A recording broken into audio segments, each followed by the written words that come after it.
And we're back with part 3 as we're continuing this Nexus Wars gameplay. We're finally making a push as they're just about to cross over into our base area. I just started making a lot of Thors to counter their Void Rays, and you can see that they're doing pretty well. Thors are only good if you have a maybe like starting out like 7, because if you're countering air, because they shoot so slow. So you want to make sure to start massing them out pretty well. Here I'm trying to, I think I upgrade my pylon for a better income. I don't know why I built the Thors shaped like a letter T. Probably because I was running out of space. Still gotta learn how to space out my units. But yeah, you can see here we're pushing back really well. The reason why I uploaded these videos, or this video but cut it into 3 parts, I like this video because it showed that even if you're outnumbered, you can still make a good comeback. It's not, what they did is, if a person leaves, you get their income, their minerals and all that stuff. I think they changed it now so that you don't get their minerals, but you do get their the maximum number of units that you can make, because they have a, in the right hand corner, if you look there, before my friend left or got lagged out, it was maximum number 90, but since he left it increased, which means I can create more units, like more structures, so in turn that means I'll be making more units. So it's kind of a even trade if someone does lag out, but it's kind of not, because you have to be the person who does. Okay, let me explain this. When a person leaves, as my friend did, like how he lagged out, that pylon that you just saw me click on, uh, his builder, when I build his pylon, if it's random to who gets the pylon's income, it just so happened to be that I did get his income, so I was very lucky to receive that. But what I was gonna say was, it's not very even in the fact that you have to multitask if you do get their income. So the person who does get their pylon, the person's pylon who left, you have to, be able to multitask your units and the person who left, their units. But we were pushing pretty well. I didn't have to do too much multitasking. It's not.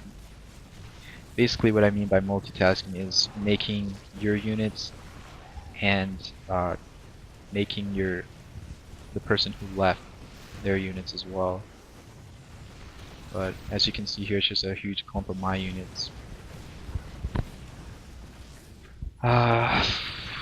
So yeah, really not too much to talk about this gameplay. It's, I just liked it so much because we made it.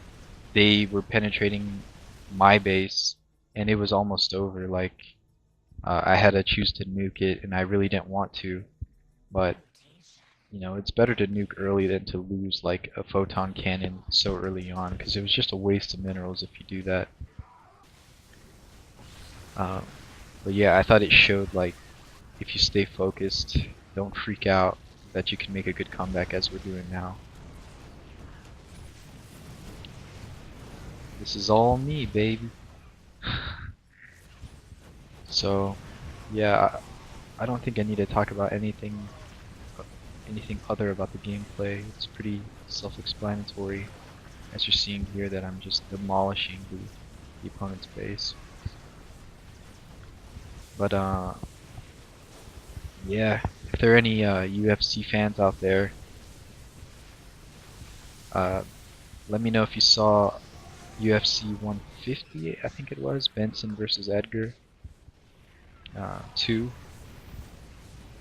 Wow, that was a very controversial fight, in my opinion. It was crazy. I think Benson, you know, did more damage to Edgar's face, but as far as controlling the fight, um, you know, staying in the pocket and throwing effective punches, according to the statistics, you know, it said that Benson did. He had more effective strikes than Edgar, but I kind of find that hard to believe, as many punches as Edgar was throwing, like slipping in that the right hand. It was crazy when they announced that he won.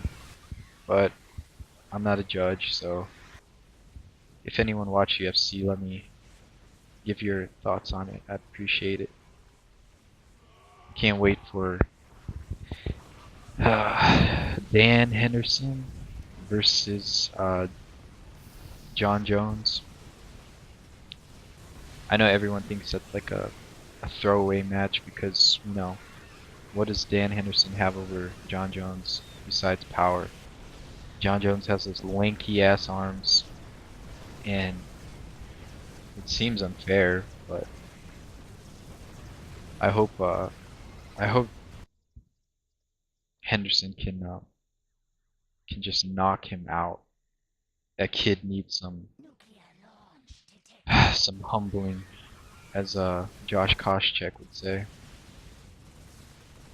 He's just too cocky to be, you know, 24 years old and a world champion. He's not ready for that responsibility.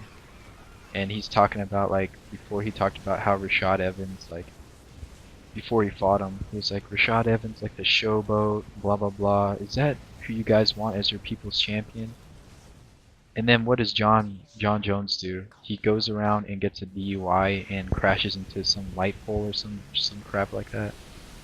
Is that who you want, you know, representing as the UFC champion for like little kids who look up to him? So he's such a hypocrite for saying that. And I know everyone can mess up once in a while, but I thought that was just, you know, such a hypocrite thing for him to say. But anyways, enough of that ranting on UFC. Here we're just cleaning it up. Colossus are coming in, taking care of business. There go the Archons. Bottom was doing well. They massed some scouts. And as soon as the Nexus is dead, or as soon as the people leave, as you can see them doing now, the game is over. So yeah, if you guys like this sort of gameplay, Nexus Wars, you know, if you want me to record some more, maybe speed up the gameplay and just talk about other things, then let me know. Yeah, I enjoy doing this. Comment, rate, subscribe. I'd really appreciate it, but only do that if you like the video. Alright everyone, take it easy.